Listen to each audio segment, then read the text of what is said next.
President. The Senate is in a quorum call. I ask unanimous consent to vacate the quorum call. Without objection. Madam President, I ask unanimous consent to set aside the pending business and to call up my amendment, Amendment 570, as modified. Is there objection? The clerk will report. The Senator from Oregon, Mr. Wyden, proposes an amendment numbered 570. On page 84. Madam President, I would ask for the immediate consideration of Amendment 570 as modified.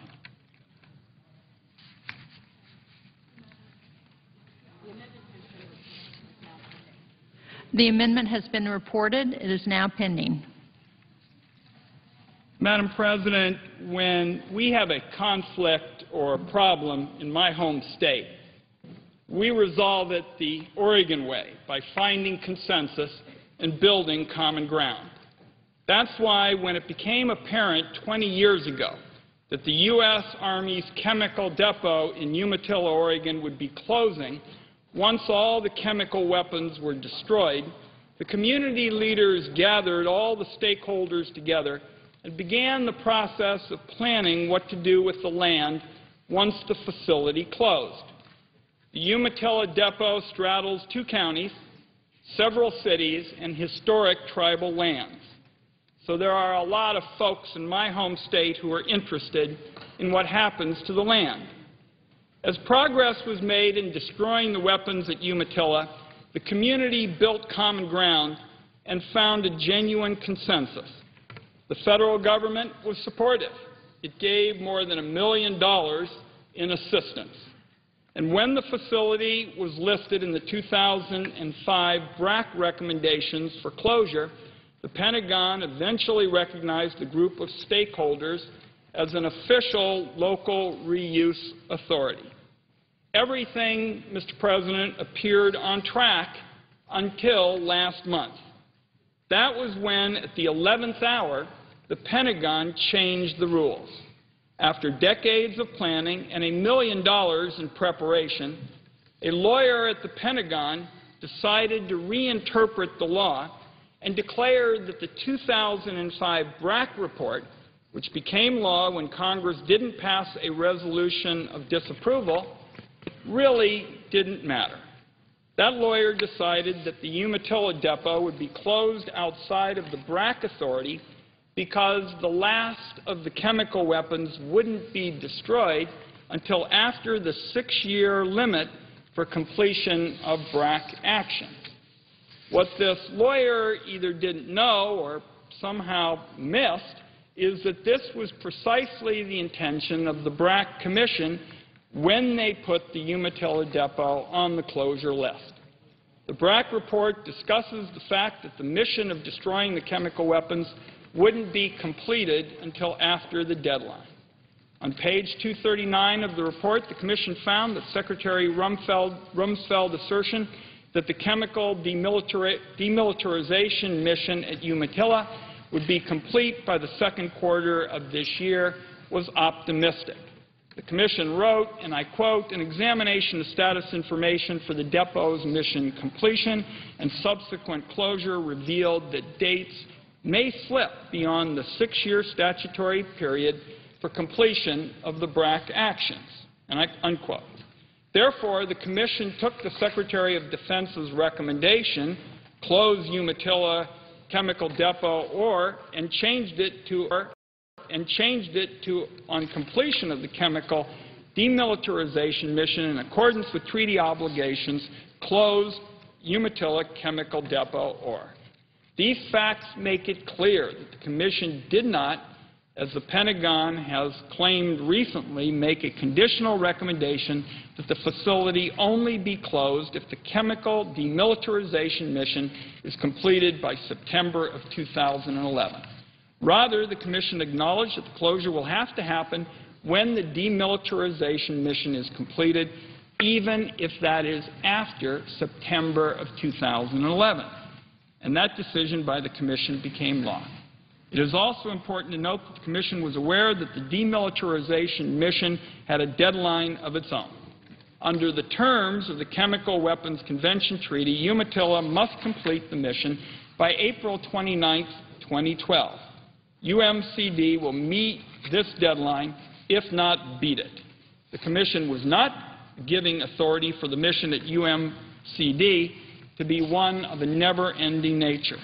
They were simply giving UMCD the additional 8 months provided under the Chemical Weapons Convention. The depot should be closed under BRAC so that the will of the community in the form of the local reuse authority and the will of Congress in the BRAC law will be taken into account. I strongly believe that the local community should decide what to do with the land and not somebody who is off in the basement of the Pentagon. Mr. President, I have spoken with Secretary Panetta about this matter, and he is fully supportive of our efforts. I want to also thank Senator Johnson and my good friend from Arizona, Senator McCain, who have also been very helpful, and their staff in working with us.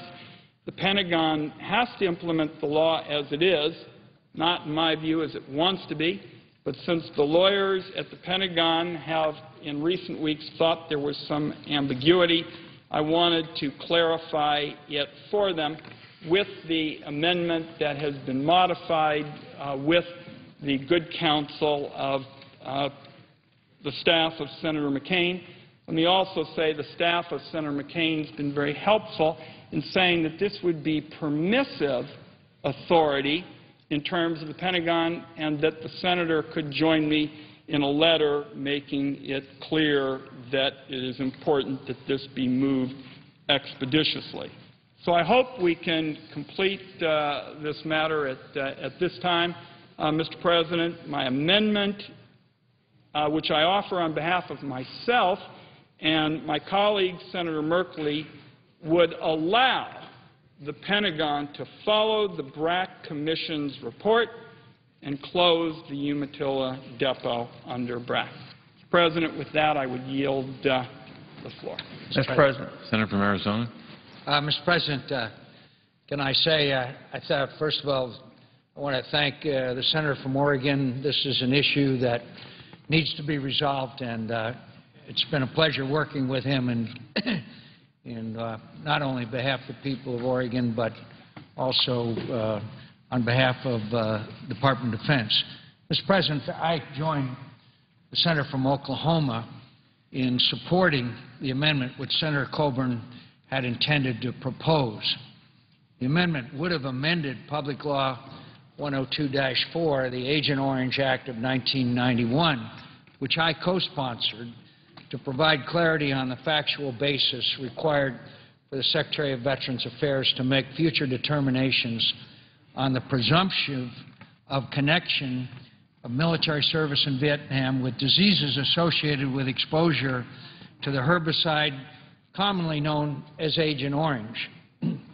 Now, Mr. President, Agent Orange was an unanticipated and certainly not something that at the time, given the scientific knowledge and information we had, that would be detrimental to the health of the men and women who were serving in the Vietnam War.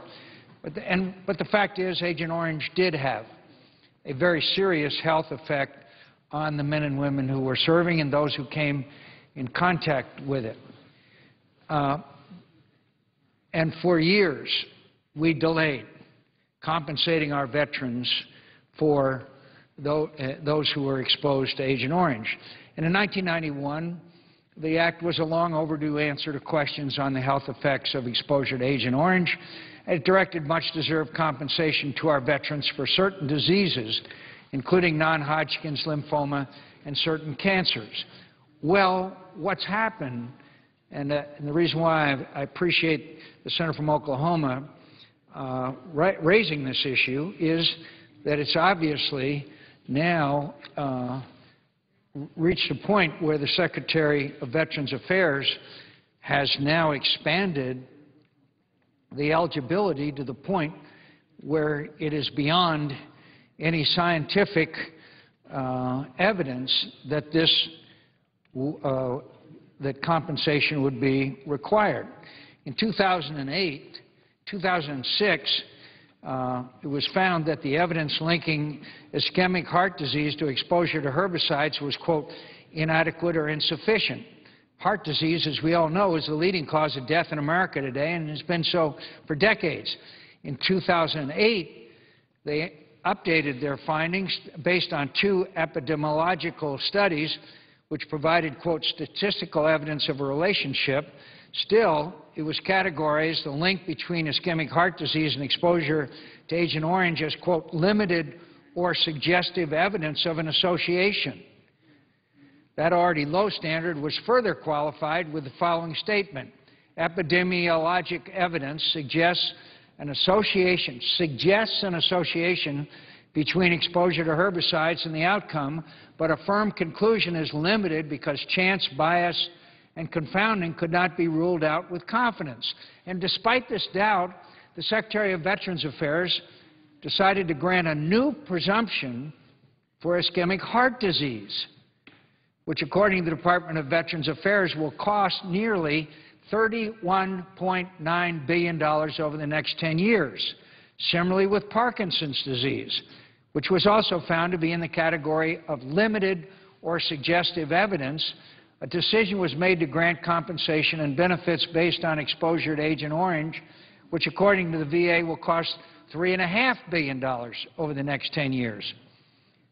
This process is risky, hit or miss, and a costly way to administer the Veterans Disability Program and resources which are in scarce supply and which our veterans need and deserve in return for their sacrifice to our nation. In its report to the congressionally mandated Veterans Disability Commission in 2007, the Institute of Medicine itself found that the association standard contained in the Agent Orange Act was inadequate and potentially misleading. That report recommended the goal of the presumptive disability decision-making process be to ensure compensation for veterans whose diseases are caused by military service, and a new primary standard that sufficient evidence to support a determination of presumption would exist when evidence is sufficient to conclude that a causal relationship exists. The Veterans Disability Benefits Commission endorsed the need for establishing a new framework for presumptions with more transparent processes, but it failed to take the full step of embracing causality in decision-making. The amendment that my colleague from Oklahoma so bravely is intended to offer would have achieved the goal identified by the Institute of Medicine to ensure that scientifically based causality is at the heart of the disability determination process. My vote in favor of the Agent Orange Act of 1991 was a vote to discern facts from rhetoric and even politics and put the welfare of our veterans above all other considerations, including costs. My support of the Coburn Amendment would be no different. It's appropriate to adopt a clearer, stronger standard for the presumption of service-connected disabilities to ensure greater consistency in this process, and in doing so, help ensure that our nation's resources are available to provide appropriate compensation and benefits for veterans of wars to come. Former Secretary of Veterans Affairs, the Honorable Tony Principi, before the Senate Veterans Affairs Committee on September 23, 2010, on this very subject, the subject of presumptive disability decision-making, said, and I quote, "Make no mistake, these decisions do not merely affect those who may or may not receive presumptive service connections and their families. The American people watch these decisions closely, both to ensure that those who have defended our nation while in uniform are treated fairly, and to ensure that those who have been given the responsibility to administer the program are good stewards of the resources with which they have been entrusted. If the American people lose faith in the integrity of our disability benefit systems, veterans and their families will be the ones who suffer. The surest way for that to happen is for the public to be convinced that presumptive service connection decisions are based on anything other than sound scientific advice.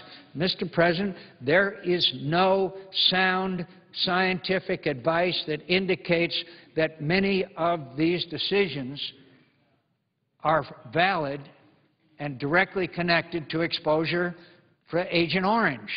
And I urge the chairman of the committee to look into this issue. We're talking about $13 billion and another $3.5 billion, which may not be necessary to be spent. And so I believe and understand the emotion associated with the issue of Agent Orange, because for so many years our nation neglected, that wasn't benign neglect, it was neglect, the plight of veterans who were exposed to Agent Orange and the terrible physical problems that ensued as a result of that exposure. But now it's pretty clear that the Secretary of Veterans Affairs has gone way over in the opposite direction and giving presumptive service connection when there is no valid scientific evidence to convince me that that kind of eligibility is there. So I want to thank my colleague from Oklahoma. I urge the senator, that distinguished chairman of the Veterans Affairs Committee, to look at this issue, look at whether these $13 or $16.5 billion are being, $31.9 billion plus 3.5, $35 billion, over $35 billion over the next 10 years are wisely spent. And that doesn't mean that we don't provide disability payments to those who actually have been exposed and need it. But there is a lack of scientific evidence that many of the benefits that are being extended are absolutely warranted. So I know that the senator from Oklahoma will not be proposing this amendment, and I understand that. But I want to assure the committee chairman that when we're talking about this kind of money, we need to investigate it very seriously and reach decisions which are in the best interest of our veterans. There are veterans out there who need compensation, and every day, unfortunately, we are having young men and women return from the battlefield that have disabilities and are a result of serving our nation in combat. So I hope that the senator, the chairman of the committee, will look at this issue very seriously. Mr. Chairman, Mr. President, I yield the floor. Mr. President. Senator from Oklahoma. Let me update my colleague. I do plan to call up this amendment, and I do plan to ask for a vote on it because it is important. What has happened, and I'll call the amendment up in a moment, what has happened, the senator from Arizona has had the disease melanoma, cancer of melanoma, at his age. And we kind of know somebody at his age, if they have large amounts of sun exposure over a prolonged period of time on nevuses or birthmarks that are exposed to you, that you can develop melanoma. There's causation related to that. But I've also had melanoma. But I had it as a very young man. And what science also knows is that you can develop melanoma without any sun exposure from a birthmark or a nevus or a mole. What has happened within the VA, we've taken and gone away from causation and gone to any association that could ever be made. We also know, I'm a survivor of colon cancer. What we know is your risk for colon cancer goes way up if you eat a highly refined diet, very few vegetables, and have that kind of a diet associated with also high levels of sugar. I didn't have any of those things, but yet I have colon cancer. You can't, and because there's an association, you can't cause causation. You can't infer causation. So what is really happening now? The Secretary of Veteran Affairs has put us on the hook for people who have no causation but do have association. This amendment, which I will call up, doesn't change our ability to do that in the future when we, in fact, would see causation. But the presumption that association caused the sun caused my melanoma is wrong. The assumption that my diet caused my colon cancer is wrong. It does cause colon cancers. but you can't show causation. So nobody can speak for veterans better than John McCain, having served the amount of time that he did in Vietnam as a prisoner of war. He has the body image that shows his sacrifice. But let me tell you what's happening. We're transferring $500,000 to veterans under this decision by Secretary Shinseki for people who weigh 350 pounds, smoke 3 packs of cigarettes a day, and have hypercholesterolemia because they won't take their medicines. And we're saying that the reason they have heart disease is because at some point in time they were in Vietnam, because they've moved from causation to association. And I can think of nothing unfair to those that are truly needed the benefit of this than to give the benefit for somebody whose lifestyle absolutely caused their heart disease, and there's no association with dioxin or Agent Orange, the active ingredient that causes disease, which we know several of them actually did. But now we've moved to a whole new level where we're saying if you were exposed, both above or in Vietnam, and you have any of these other diseases, which he has listed, that there can be an association. And let me remind you, an association doesn't prove anything about cause. It just says there's a statistical out here, and it may be in fact right or it may not be in fact right. All the evidence is the other way. And the Secretary has chosen to spend $42 billion, counting last year and this year, on this program for diseases that are not caused by Agent Orange. And I would just say, how is that fair? How is it fair to the people that are administering this? I found out about it because VA workers called my office and said, this can't be right. What are you all doing? Why are you giving money to people who had no association with the disease caused by that, but yet you're paying them out of the money that should be reserved for those people who have real disease that's really caused by Agent Orange? And so consequently, we're going to spend $42 billion we don't have to pay people money. Another interesting factor, I have a brother that has idiopathic pancreatitis. You know what the VA told him? Under this new guidance, he can be eligible for Agent Orange compensation. And he served in Korea. And because he has a chronic disease now, they're lining him up to get a payment from the VA because he has idiopathic pancreatitis.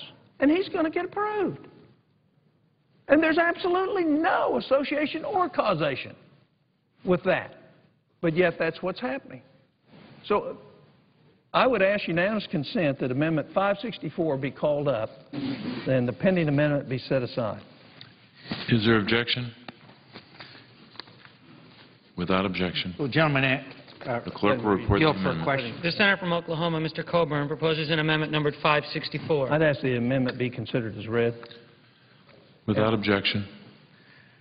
I'd yield the Will the question. gentleman yield for a question? I will.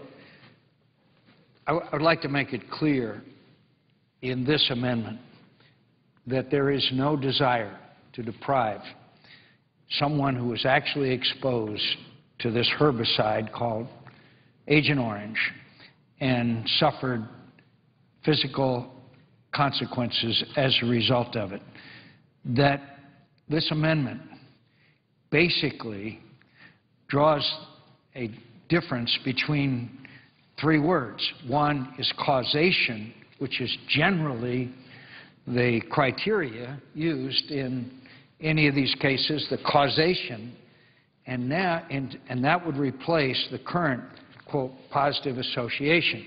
As you just described, positive association could be most any encounter that anyone would have had who served. I always thought that they had been in Vietnam. Now you tell me it's even added to someone who served in Korea. But isn't it true we're not trying here to deprive anyone who legitimately was exposed to Agent Orange and shows the causation that they are entitled to benefits from the taxpayers of America? What we're talking about here, isn't it true, is that, quote, positive association is such an amorphous kind of a definition that it leads to a enormous waste of taxpayers' dollars. While there are veterans out there that are in need of these taxpayers' dollars for their legitimate reasons. I'd answer the Senator's question is that's absolutely correct. We do have a lot of science that shows causation with this herbicide and disease. We have made the assumption that any other association should fall into that same category. And so that we know hairy cell leukemia, we know lots of things. I mean, in this group, which there is only an association, statistical association, no correlation, no causation, is if you have Parkinson's, you're compensated from Agent Orange. And yet there's not one scientific study that will show that there's any causal relationship between those two diseases. So I would come back and answer you. I want every veteran to get the compensation that's due them who have a disease that's related to this chemical. And if we find in the future more science that would say we go on the science. But what we're doing now is we've had a secretary who doesn't understand the difference between association and causation, and we're going to spend $42 billion that we don't have giving it to people whose disease was not caused by Agent Orange. And that's my significant problem. As a physician, I could never defend myself in a court of law using this logic on anything I would do as practicing medicine. And as I stated earlier while you were talking with the chairman, you and I both had melanoma.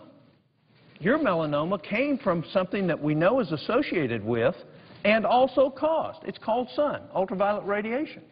Mine didn't come from that because I didn't have that kind of exposure and I experienced it at a very young age. But under the guidance of the secretary, we both would be compensated if ultraviolet light was the cause of both of our melanomas. You would be appropriately, me inappropriately. And so the fact is I know no one ever wants to move back.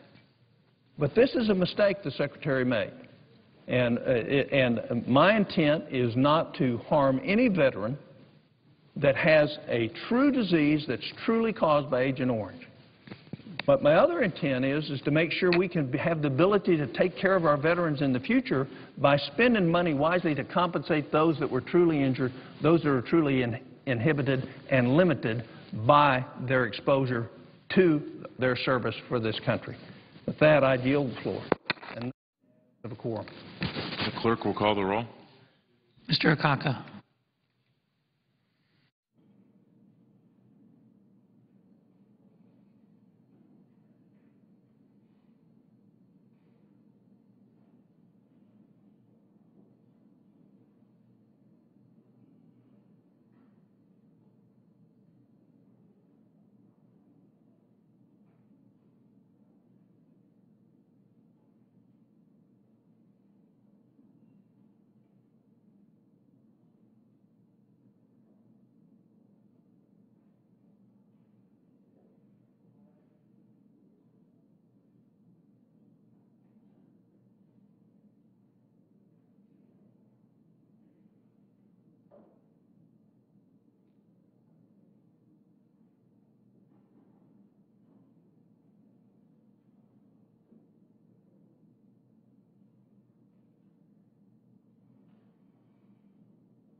Without objection.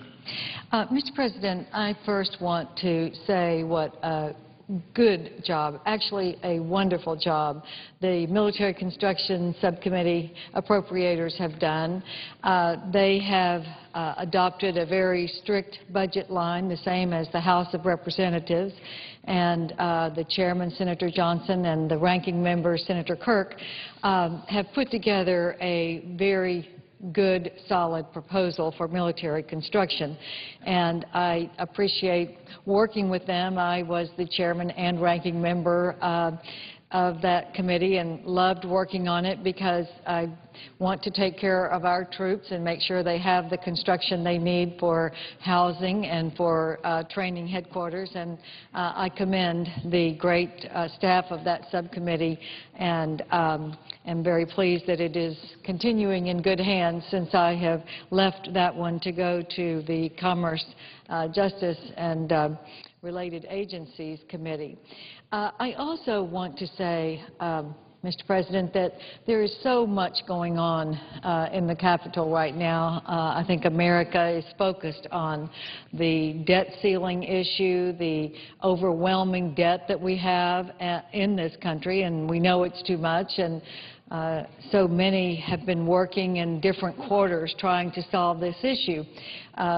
Senator McConnell, the Republican leader, came out with a proposal early this week to try to assure the markets and all of the people watching so carefully that we were going to address this issue even in the end if we couldn't come to an agreement. And I want to commend Senator McConnell. He's taken a lot of criticism for the proposal that he made, but I think he said from the beginning it was the last effort so that we wouldn't have a default by our country. And it wasn't his first choice or his second choice or his third choice, but leaders have to make tough decisions to assure that bad things don't happen if they can avoid leading members into bad situations. And he was trying to assure that we wouldn't. And I think his proposal has actually spurred people to get going and try to come to agreements. And I want to say that I believe that the group that is called the Gang of Six has come up with some very concrete proposals. It's the first plan, Mr. President, that I've seen that I believe really begins to cut spending, and it cuts spending immediately. And it also has mechanisms that will assure that the spending cuts happen. Caps are put in place. There is a freeze in spending for 4 years. There's a freeze in all the elected representatives' pay. Every member of Congress and the President would have a freeze in pay, a freeze in budgets. I think that it also begins entitlement reform, which is very bold and very important that it be done in a bipartisan way. To go to the chained CPI is a better base for determining what kinds of increases there should be in payments that have to be adjusted. And I believe that they have taken a first major step. Now, I put out a Social Security reform proposal that also lowered the rate of increase of the COLAs. This one does it in a different way, and all I wanted to do was make sure that we address that issue as part of Social Security reform, but it also affects many other areas. And I think it is something that all of us, in a bipartisan way, can accept is a reasonable adjustment that will preserve the basic benefits that go across many areas. Also, in the proposal that was put out today, there is a safety net for people at 125% of poverty are going to get a benefit that increases more. And I think everyone would agree that that is a good thing. And then the CPI adjustment will be in place for others.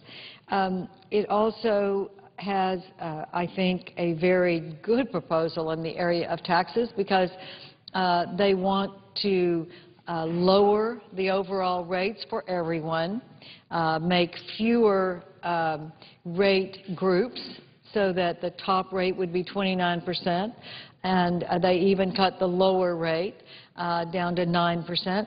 These are good proposals, and I think tax reform is something that will bring in more revenue, and it'll bring in more revenue in the right way. It will bring in revenue by building the economy, by assuring a more fair tax system so that there will be less fraud and less numbers of people who don't pay taxes, fewer numbers of people. So, excuse me, Mr. President. So I think that this group has done a good thing. 3 Democrats and 3 Republicans working together. Not one of us would have written a proposal exactly the same way, but there are 100 in this body, and we know that we can't dictate exactly what we want. But I do think this is a responsible approach that should give us a good start and something that over a 10-year period will put us in the position of bringing down our enormous debt, lowering our deficits, lowering our interest costs, and also beginning to reform entitlements. So there's going to be so much written and talked about, a lot of education. This plan will begin to go into legislative language, and there may be refinements of it. I'm sure there will be amendments, but it is a great start, and it has provided great leadership. So many people have been involved in this process. Our leaders, the group that has been meeting for months, others who have come together in a bipartisan way and said we need to do the things that are right for our country and for our children and grandchildren. And so I'm very pleased that we can start this debate and getting these things out in a way that I think the American people will have a confidence that we are going to address the debt, do the right thing, bring down the deficits, bring down the interest that our country is paying, and most of all, put people back to work by enlivening our economy. That is the key. You can't have 9.1% unemployment in this country and believe that that's a recovery. You can't do it. You have to put people back to work. That's the way you increase revenue, by putting people back to work and having the economy revived. And that should be all of our goal. And I think that maybe, just maybe, we're on the right track and can do in a bipartisan way the entitlement reforms, the tax reforms, and the spending cuts that will put together a package that will put our country on a fiscally responsible path for the future. So thank you, Mr. President, and I yield the floor. Mr. President, Senator from South Dakota. I ask unanimous consent that the Senate proceed to a period of morning business with senators permitted to speak for up to 10 minutes each. Without objection.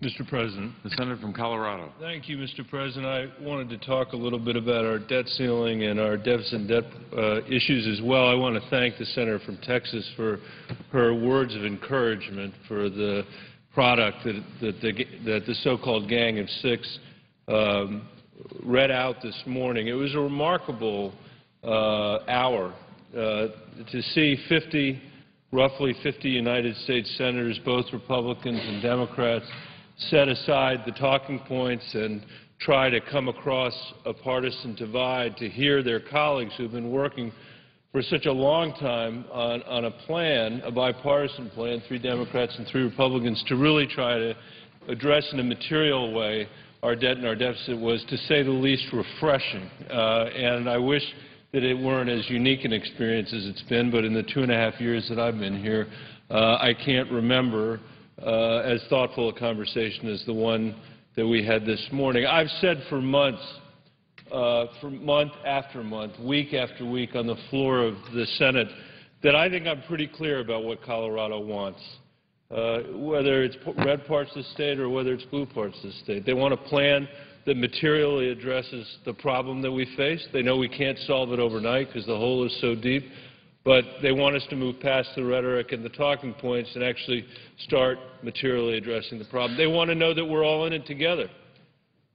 It took all of us to get to this point of a $1.5 trillion deficit and $15 trillion almost of debt. It's going to take all of us to get us out of it, and the people in Colorado know that. They want the plan to be bipartisan because they don't have any confidence in either party's go-it-alone approach on this particular set of issues, and I think on many other issues as well. And the only corollary that I've added to all of that is that we need to do something that satisfies our capital markets, that their paper is worth what we paid for it, and the full faith and credit of the United States is good. And, Mr. President, we face something momentous at this moment in our country. I wanted to quote just three brief quotes from the rating agencies recently. This is S&P July 14th, saying, "Today's credit watch placement signals our view that, owing to the dynamics of the political debate on the debt ceiling, there is at least a 1 in 2 likelihood, 50% chance, that we could lower the long-term rating on the United States within the next 90 days. We've also placed our short-term rating on the U.S. on credit watch negative, reflecting our view that the current situation prevents such significant uncertainty to U.S. credit worthiness." And it's important, Mr. President, to realize this isn't just about the debt ceiling, although that's a very important piece of this. Here's S&P continuing. "The credit watch action reflects our view of 2 separate but related issues. The first issue is the continuing failure to raise the U.S. government debt ceiling so as to ensure that the government will be able to continue to make scheduled payments.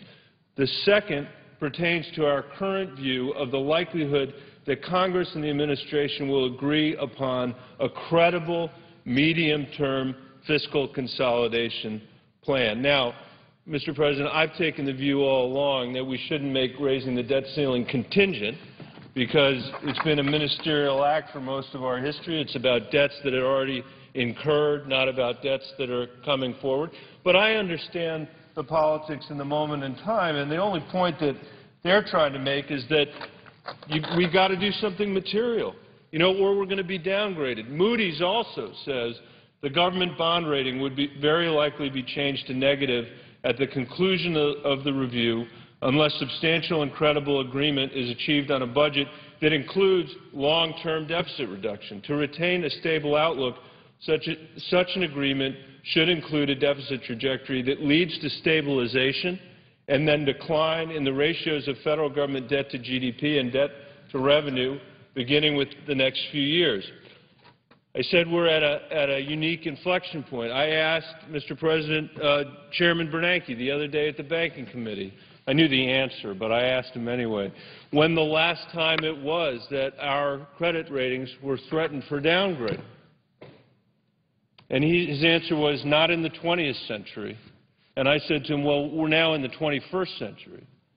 And the answer is never. Never in our country's history that I'm aware of has our credit rating, which is the envy of the world and one of the most important assets that we have as a country and as an economy, been threatened with a downgrade. And now we find ourselves in the position of potentially being downgraded because, on the one hand, we might not raise the debt ceiling, which I find unimaginable, but it's possible.